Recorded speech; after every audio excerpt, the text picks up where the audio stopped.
Death সার্টিফিকেটে আমার আসল নাম আগমনী। গলায় দড়ি দিয়েছিলাম মহালয়ার কাক ডাকা ভোরে। পোস্টমর্টেম রিপোর্ট বলেছিল মৃত্যুর সম্ভাব্য কারণ ক্লিনিক্যাল ডিপ্রেশন। অথচ গলার কাছে কামড়ের দাগ, পিঠে নখের আঁচড়, পায়ে শেকলের কালশিটে। রেডিওতে বাজলো তোমার আলোর বেনু, স্পষ্ট উচ্চারণে সবাইকে জানিয়ে দিয়েছিল আমার মৃত্যু হয়েছিল সইতে না পারার অত্যাচারে। আমার এতে আফসোস নেই কোনো। আমার আবার মৃত্যুর আবার কারণ আদিক্ষেতা। আমার জন্ম হয়েছিল ভুল সময়। ইমার্জেন্সি পিলের অভাবে মাকে হারিয়েছি জন্মের ঠিক 4 দিন পর। আমি বেড়ে উঠেছিলাম মামার বাড়িতে, অযত্নে অবহেলায়। তারপর বেড়ে ওঠা দেখে মামি তাড়িয়ে দিল। মাসি বলল, আমার বাড়িতে চলে আয়। 15 বছর বয়সে প্রথমবার পেট বাঁধিয়েছি।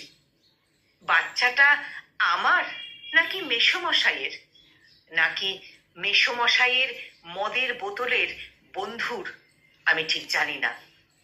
চোখ ভরে এক পলক দেখার আগেই আমার প্রথম মেয়েকে ফেলে দেওয়া হয় ড্রেনের নোংরা জলে।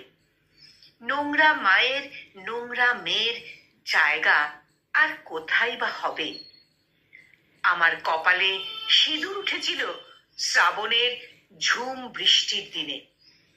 শাঁখের আওয়াজ শুনে মনে হচ্ছিল এতদিন যে সংসারের অভাব ছিল, সেই সংসার এবার আমার মনের মতো করে সাজাবো। কিন্তু সে কি আর হয়? শাঁখের আওয়াজ ফুরোতে না ফুরোতেই আমাকে বিক্রি করে দেওয়া হয় নগদ 30,000 টাকায়।